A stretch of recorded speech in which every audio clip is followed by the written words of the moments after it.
저는 장만수입니다. 올해 74이죠. 경북 포항의 한 시골 마을에서 평생을 살았습니다. 골목 끝 낡은 기와집, 그게 제가 태어난 집이에요. 아버지가 돌아가시고 형제들이 떠난 뒤에도 저는 이 집을 지켰습니다. 어머니 박정임, 98살이셨어요. 치매에 걸린 지 5년째였습니다. 병원에서는 돌아올 수 없는 상태라고 했죠. 그래도 저는 매달 어머니 병실에 갔어요. 제 손엔 늘 작은 수첩이 들려 있었습니다. 거기엔 병원비, 약가, 그리고 동생 이름이 적혀 있었죠. 장만서? 서울에서 사업한다는 동생입니다. 만수 씨, 또 동생한테 전화했어요? 동네 슈퍼 아주머니가 물으면 저는 그냥 웃었습니다. 바쁘겠죠, 뭐. 사실은 화가 났어요. 어머니가 아프신데 한 번도 안 오다니요. 그래도 입 밖으로 내진 않았습니다. 피는 피니까요. 저는 노후 자금으로 모아둔 돈을 전부 썼어요. 통장이 텅 비었죠. 결국 이 집을 담보로 돈을 빌렸습니다. 이 집 상태가 영 안 좋네요. 은행 사람 말을 듣는데 눈물이 날 뻔했어요. 이 집은 어머니가 평생을 사신 곳이거든요. 벽마다 어머니 손때가 묻어 있었습니다. 저는 이 집을 팔 수 없었어요. 어머니가 돌아가시면 이곳에 모셔야 한다고 생각했죠. 어느 날 저녁 마당에 앉아 하늘을 봤습니다. 별이 총총했어요. 문득 동생 만석이가 생각났죠. 30살 때 서울로 올라가면서 했던 말이 떠올랐습니다. 형, 나는 이 집에서 못 살겠어. 형은 여기 남아서 부모님 모셔. 그때는 그냥 젊은 혈기라고 생각했어요. 하지만 30년이 지나도 만석이는 돌아오지 않았습니다. 어머니 병실에 갈 때마다 저는 어머니 손을 잡았어요. 당신 누구세요? 그 말을 들을 때마다 가슴이 찢어지는 것 같았습니다. 저는 평생 어머니 곁을 지켰는데 어머니는 저를 기억하지 못했어요. 집으로 돌아오는 길은 늘 멀게 느껴졌어요. 집 문을 열면 오래된 냄새가 났습니다. 곰팡이와 먼지, 그리고 어머니 채취가 섞인 냄새요. 밤이 되면 저는 수첩을 폈습니다. 빼곡히 숫자가 적혀 있었어요. 계산을 하다 보면 머리가 아팠죠. 도저히 답이 안 나왔습니다. 그래도 저는 포기할 수 없었어요. 이제 제가 어머니를 지킬 차례였으니까요. 한 달이 지났습니다. 저는 마당을 쓸고 있었어요. 골목 끝에서 차 소리가 들렸습니다. 검은색 차가 저희 집 앞에 멈춰섰죠. 운전석에서 내린 사람은 넥타이를 맨 남자였어요. 30년 만에 보는 동생 만석이었습니다. 형, 왔냐? 만석이는 집을 둘러봤습니다. 형, 집이 왜 이 모양이에요? 보일러도 없네요. 저는 빗자루를 들고 다시 마당을 쓸었어요. 여긴 엄마가 살던 집이다. 함부로 손댈 수가 없지. 만석이가 마당 평상에 앉았습니다. 저도 마지못해 그 옆에 앉았죠. 형, 어머니 병원비 얼마나 들어갔어요? 내가 알 필요 없다. 형 혼자 감당하기 힘들잖아요. 병원비는 제가 낼게요. 대신 어머니를 요양원으로 모시자고요. 그 말을 듣는 순간 제 머릿속이 하얘졌습니다. 무슨 소리야? 형, 어머니 상태가 안 좋잖아요.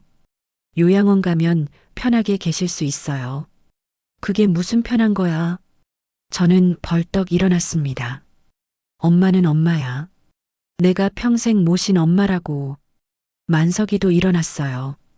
우리는 마주서서 서로를 노려봤죠. 형은 왜 이렇게 고집이세요? 내가 무슨 엄마 생각을 해. 30년 동안 한 번도 안 왔잖아. 저는 더 말하고 싶지 않았어요. 그냥 집 안으로 들어가 버렸죠. 그날 저녁 어머니 병실에 갔습니다. 어머니는 침대에 누워 계셨어요. 어머니, 만석이가 왔어요.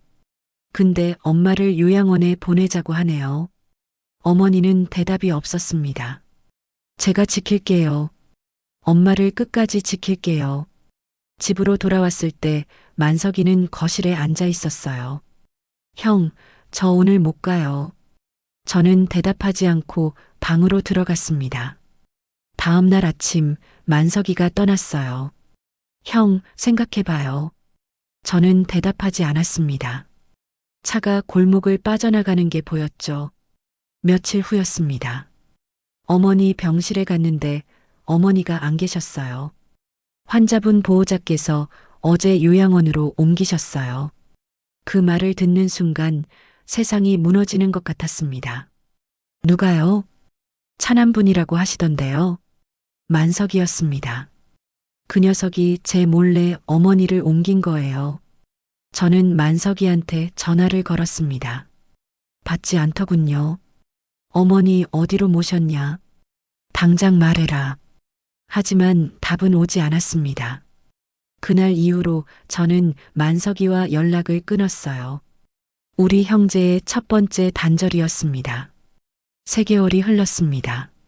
저는 요양원을 알아내 어머니를 찾아갔어요. 어머니는 창가 침대에 누워 계셨습니다. 집으로 돌아오는 길 핸드폰이 울렸어요. 변호사 사무실에서 온 전화였습니다. 고 장정임 어르신의 유언장 관련해서 2분 모두 오셔야 합니다. 다음 날 변호사 사무실로 갔습니다. 만석이가 이미 와 있었어요. 우리는 서로를 보고도 인사하지 않았습니다. 변호사가 유언장을 읽기 시작했어요. 집은 큰아들 만수에게, 밭은 작은아들 만석에게 나누어 준다. 저는 유언장을 뚫어지게 봤습니다. 이거 언제 쓰신 거예요? 5년 전이네요. 5년 전이면 어머니가 치매 진단을 받은 해였어요. 이거 엄마가 쓴 거 맞아요? 치매 걸리고 나서 쓴 거라고.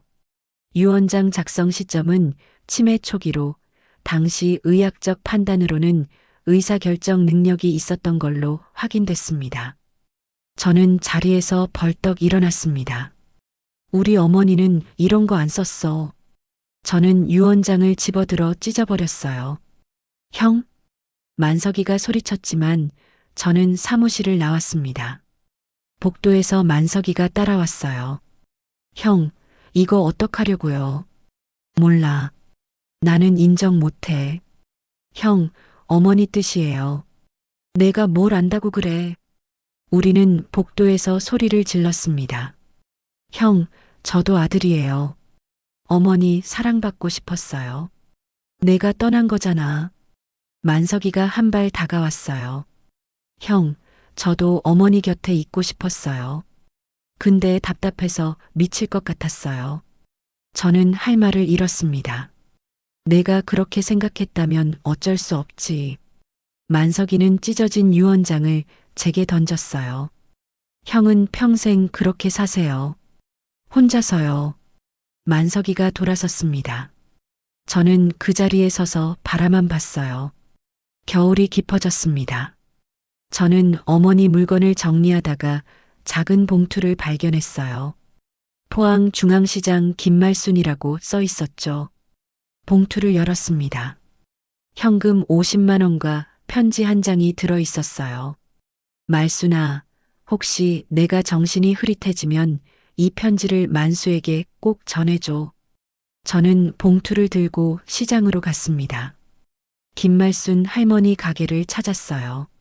할머니, 김말순 할머니 맞으세요? 누구신데요? 저 장만수입니다. 박정임 어머니 아들이요. 할머니의 얼굴이 환해졌습니다. 만수야? 많이 컸네. 할머니, 어머니가 이걸 전해드리래요. 할머니는 봉투를 받아들었어요. 그리고 서랍에서 또 다른 봉투를 꺼냈습니다. 이거 정임이가 3년 전에 맡긴 거야. 만수한테 꼭 전해달라고 했어. 저는 떨리는 손으로 봉투를 열었어요. 편지를 읽기 시작했습니다. 만수야, 넌 평생 나를 돌봤다. 집은 내게 주고 싶다. 하지만 밭은 내 동생 몫이다. 그 아이가 나를 떠났지만 피는 피다. 두 형제가 서로 의지하며 살길 바란다. 집과 밭을 나눠준 건 너희가 싸우라는 게 아니야. 함께 지키라는 거다. 편지를 읽는데 눈물이 났습니다. 어머니는 우리가 싸우라고 재산을 나눈 게 아니었어요. 할머니는 제 어깨를 토닥였어요. 만수야, 동생이랑 화해하렴. 저는 고개를 끄덕였습니다. 집으로 돌아와 편지를 또 읽었어요. 어머니는 우리를 이어주려 하셨던 겁니다. 저는 핸드폰을 꺼냈습니다. 만석이한테 전화를 걸었어요. 만석아, 어머니 편지를 찾았다. 한 번만 만나자. 답장은 오지 않았습니다. 며칠이 지났습니다. 겨울인데 비가 내렸어요. 폭우였습니다. 이틀째 쏟아지고 있었죠. 집 천장에서 물이 떨어졌습니다.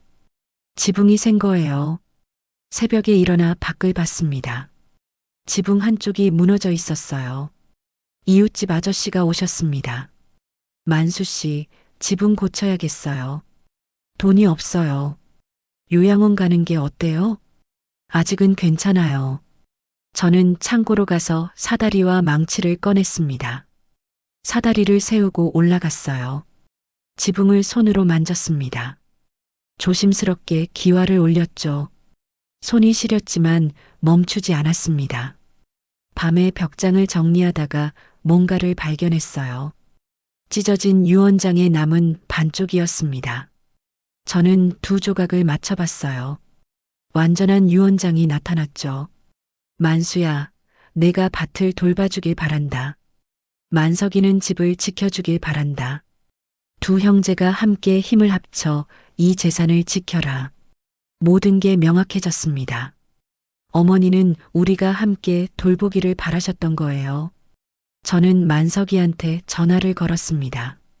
이번엔 받았어요.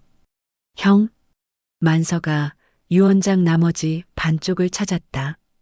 형, 저 요즘 많이 생각했어요.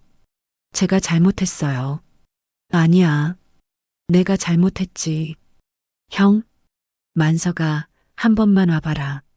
알겠어요, 형. 이번 주말에 갈게요. 주말이 왔습니다. 저는 새벽부터 집을 청소했어요. 오후쯤 만석이가 왔습니다.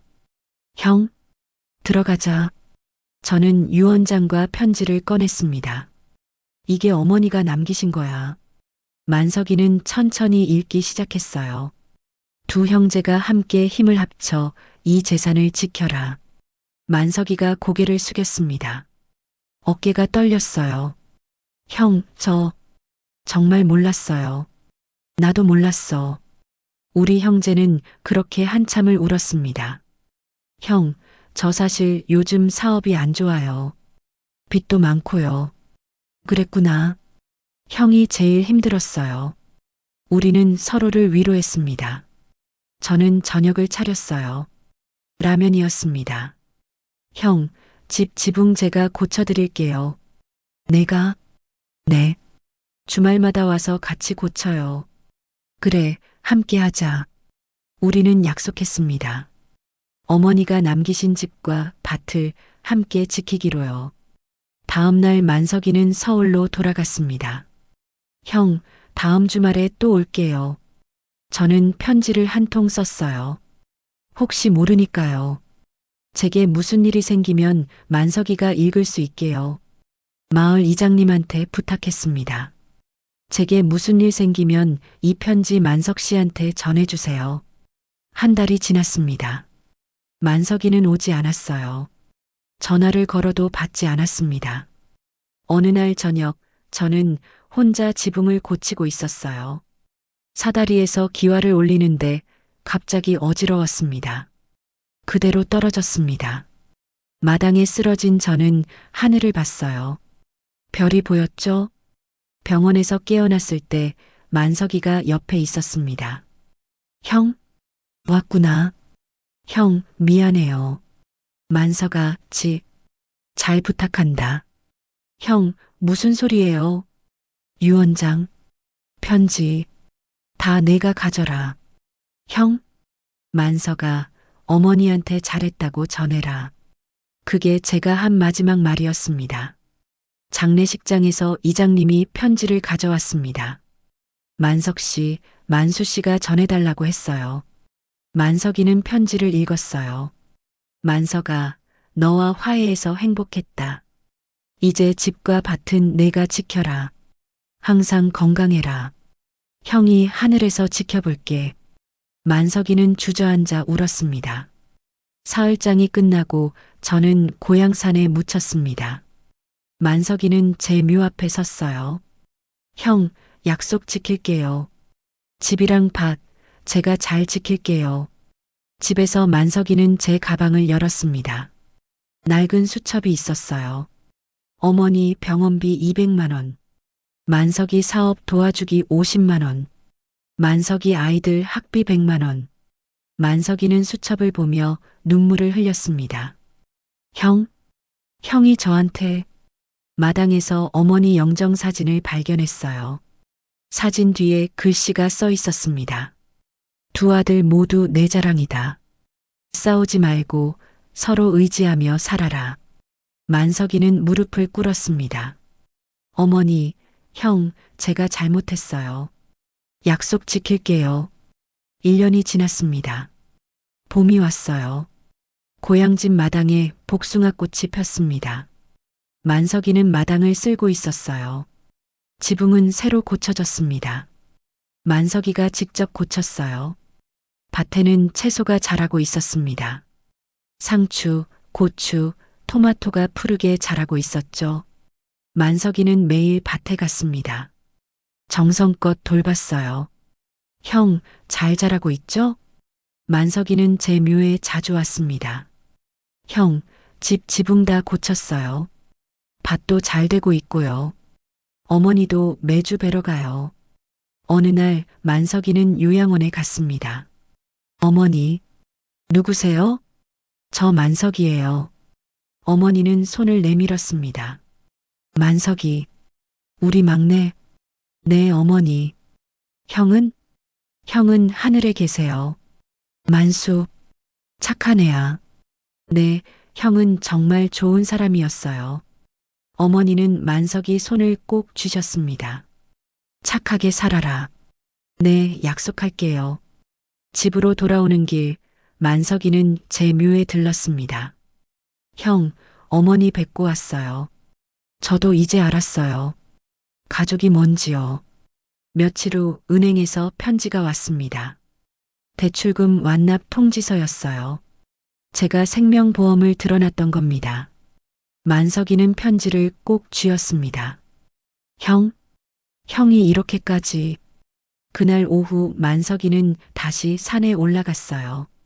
형, 보험금 이야기 들었어요. 고마워요. 이 집 평생 지킬게요. 마을 어귀에 복숭아 나무들이 꽃을 피웠습니다. 만석이는 그 길을 천천히 걸었어요. 집에 도착했을 때 해가 지고 있었습니다. 만석이는 마당에 서서 하늘을 봤어요. 문득 어머니 목소리가 들렸습니다. 만수야, 만석아, 밥 먹어라. 싸우지 말고 사이좋게 지내라. 네, 어머니. 이제 안 싸워요. 바람이 불었습니다. 복숭아 꽃잎이 마당 가득 날아왔어요. 만석이는 미소 지었습니다. 형, 어머니, 저 행복해요. 여기서 사는 게 좋아요. 밤이 되었습니다. 만석이는 별을 봤어요. 유난히 밝은 별 하나가 반짝이고 있었죠. 저 별이 형이에요. 저를 지켜보고 있어요. 별은 더 환하게 빛났습니다. 형, 잘 자요. 내일 또 이야기할게요. 새벽에 창밖을 봤습니다. 복숭아 꽃이 달빛에 빛나고 있었어요. 형, 사랑해요. 항상 고마워요. 아침이 왔습니다. 만석이는 창을 열었어요. 마당에 복숭아 꽃잎이 수북이 쌓여 있었습니다. 만석이는 빗자루를 들고 나갔습니다. 형, 좋은 아침이에요. 오늘도 좋은 하루예요. 마당을 쓸며 만석이는 노래를 불렀습니다. 어머니가 부르시던 노래를요. 복숭아 나무 아래서 만석이는 하늘을 봤습니다. 형, 어머니, 저 지켜봐 주세요. 이 집 평생 지킬게요. 바람이 대답처럼 불었습니다. 따뜻하고 부드러운 바람이었어요. 고향집은 그렇게 다시 살아났습니다. 어머니의 숨결과 형의 사랑, 그리고 동생의 헌신으로요. 카메라는 천천히 하늘을 향합니다. 파란 하늘 위로 복숭아 꽃잎이 날아오르고 있어요. 화면이 천천히 흑백으로 바뀝니다. 고향집 마당의 모습이 보입니다. 새로 고쳐진 지붕, 평상에 앉아 하늘을 보는 만석이의 뒷모습이요. 어머니의 목소리가 들려옵니다. 만수야, 만석아. 너희 둘 다 엄마 자랑이야. 사랑한다, 우리 아들들. 만석이가 하늘을 봅니다. 미소 짓고 있어요. 네, 어머니. 사랑해요. 바람이 붑니다. 복숭아 꽃잎이 마당 가득 흩날리죠. 화면이 점점 밝아집니다. 눈부신 햇살이 마당을 가득 채워요. 하늘 위 구름 사이로 두 개의 별이 나란히 빛나고 있습니다. 형과 어머니입니다. 그 별빛이 고향집 마당을 비춥니다. 따뜻하게요. 봄날의 복숭아꽃은 매년 피어날 것입니다. 만석이가 이 집을 지키는 한요. 그리고 하늘에서 형과 어머니가 지켜볼 것입니다. 우리가 사랑한 집을, 우리가 사랑한 가족을요. 모든 것이 평화롭습니다.